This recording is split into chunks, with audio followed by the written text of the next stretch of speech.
Hello everyone, my name is Japjeet Singh.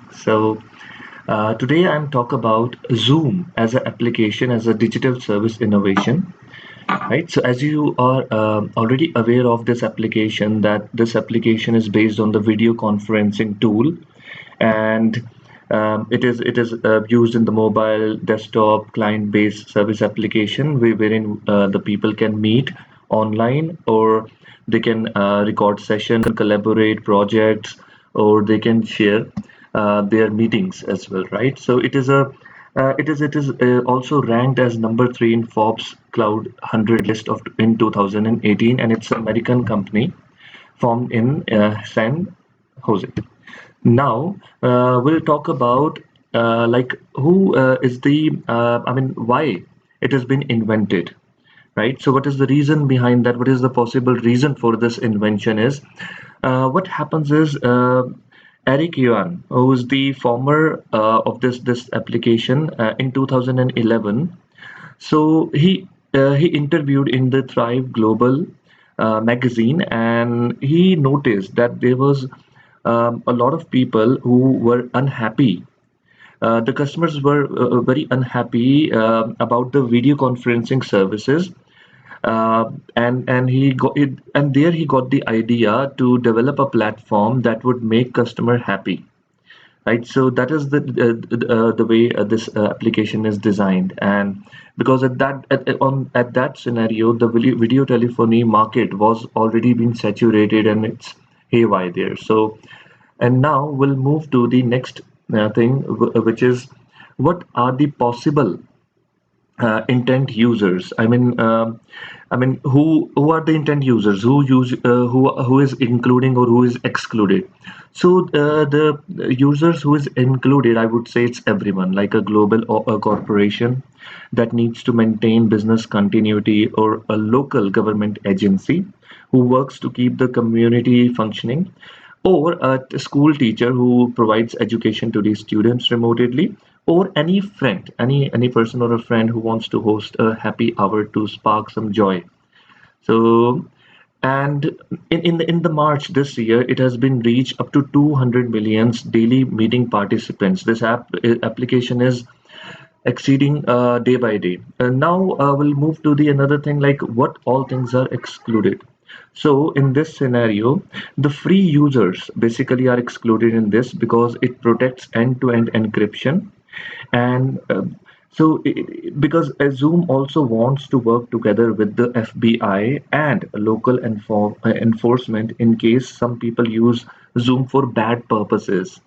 And this is where the Eric Yuan said with the analysis to the Guardian, the international edition journal as well. Now we'll move to the next slide, which is what are the possible impact on various perspectives. So there are two perspectives. One is the environmental, second one is the individual. In the individual impact, so the business travel has become less necessary, right? So because it declines dramatically using of the impact business have on the environment. And uh, so and the travel, the business travel, because since it eliminates the traveling, it saves the time of the person. So in next coming 5 years, it is expected that the business travel is declined by 25%. And moreover, it also helps a lot in the non-profit organizations, such as the NGOs, wherein they don't have much to spend. In a small amount they can um, manage the meetings, the presentations, and all these things as well. And on the other hand, on the environmental things, so usually what happens is there were 32 trees are to be offset in a full year, but now just it takes 2 months to offset one tree to eliminate the carbon dioxide from this. Zoom also partnered with the Chorus AI intelligence platform to contribute heavily on the Earth Day contribution. And it also reduces the immense pollution from comes out from the vehicles, from the cabs, and the transportation, and all these things. Now we'll move to the next slide. So Now, I have prepared the analysis on different perspectives, right? So the first perspective is ethics. Now, ethics is basically there are two obligations who is, causing this thing. One is the software vulnerability. Software vulnerability is it basically there are problems in the Zoom code base that might allow criminals to exploit the platform to compromise its end users. And the second one comes as a Zoom bombing. Zoom bombing is the practice of bad actors hijacking legitimate Zoom sessions and either conducting espionage or disrupting the normal course of events as well. So, as per the Mikali, the Zoom they mention in 2020 that according to their term, Zoom's encryption is not suited for secrets and has surprising links to China research discover. Now, if we talk about the control measures, how it can be controlled. So, enabling the meeting password so that nobody can join without entering the password, disabling the feature wherein nobody can join before the host comes live. And apart from that, there is like Zoom can be locking down for once we have the actual people logged in, so it can be locked so that outsider might not be employed, and the group chat or the guest chat must be disabled, including with the screen sharing. Now we'll move to the second perspective is based on the gender power relations and equality. Now in this scenario, there are a lot of applications has impacted the Zoom. So first is the gender bias. Gender bias is something that wherein it's a women's are the main victim in this scenario because women might be expected to collaborate and only speak when they called on. Woman who speaks in the same manner as a man during a Zoom meeting could be interpreted and pushy by the colleagues. So that is why uh, women don't get a chance to speak or they somehow left behind. So another is the perception bias. Perception is something like if I'm in a Zoom meeting, I haven't turned on my camera or video, so it would impact to the other person. They make a perception that might be I am not paying all the attention, or maybe I'm indulged in any other activities or playing games or doing a lot of other things. But on the contrary, if I am paying the attention and the webcam is also on, it also causes to unfair preferences as well. For example, the other person might think that this is the person I can see the face daily, and so let me give all the responsibilities and other things to that person to grow more. So in order to control these things as well, we have a plenty of things like for example, if I talk particularly about the women, so women in this scenario, leader must set the meeting tone. I mean, whosoever is leading the meeting has most the power in the room, and such as should ensure the women voices are being heard. And another way is male colleagues needs to speak up, wherein the male colleagues needs to be motivate all the women. If they notice that they are women, so they should motivate and let them talk. And if they notice that they are being interrupted or talked down by anyone, so they should raise their voice and allow them to speak as well. Now third thing is the women should support other women. So it's a very important factor because women supporting their fellow women as they can face significant barrier in getting people to hear them is also necessary. With these barriers, this can be controlled. Now we'll move to the third perspective is sustainability. So sustainability is basically all about the example. There are two factors which is impacting. One is the outputs, which is continue to be worsened.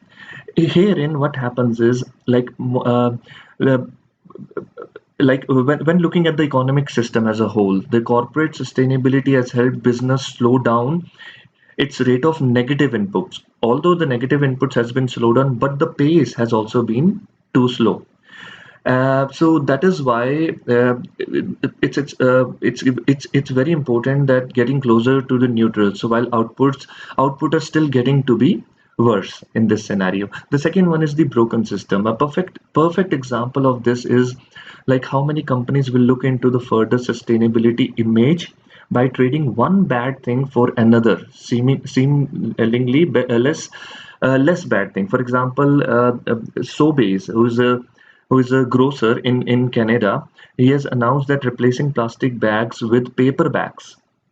Uh, but perhaps what happens is incrementally positive change, but completely lacks imagination and fails to confront the structural flaw.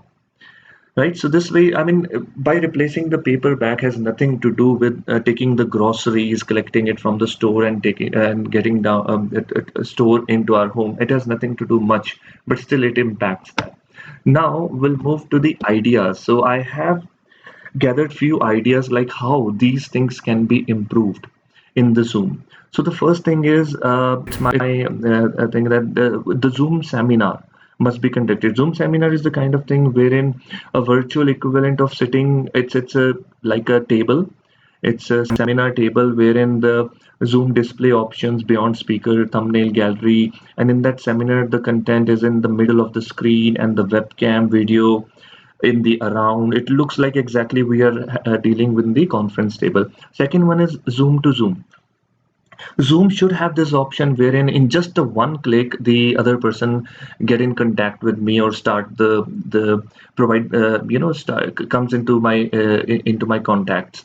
So although it is a trusted it should be a trusted Zoom so that anyone can gives the permission, only that person can join in just a one single click.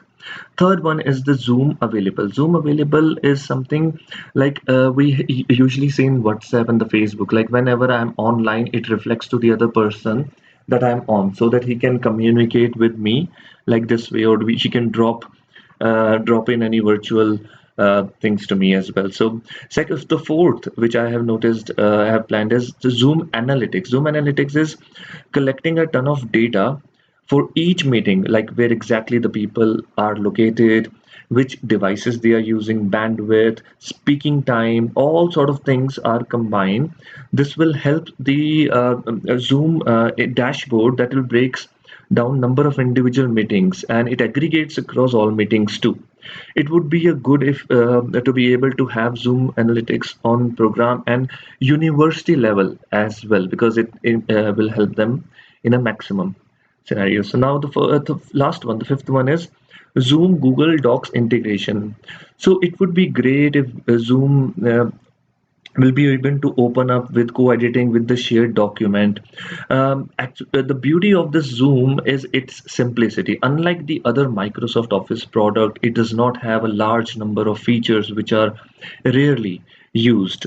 And I think all these five of my ideas preserve the elegance of Zoom. Now we'll move to the result of analysis, which is the conclusion.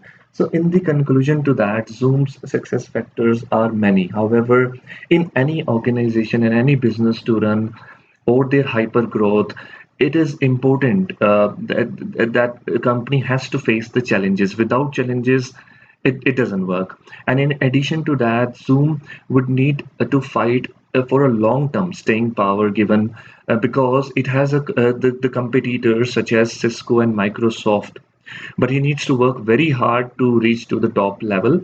And last but not the least, Zoom must build a large global channel partner network, and it has to do very quickly in order to continue growing and reach to the market penetration. This way, Zoom will be considered as one of the best and the number one application in the market. And that is all from my side. These are a few references which I have just gone through and explore and just research and all these things. And thank you so much for your attention. And it was really nice having with all you guys. And thank you for that too. Thank you.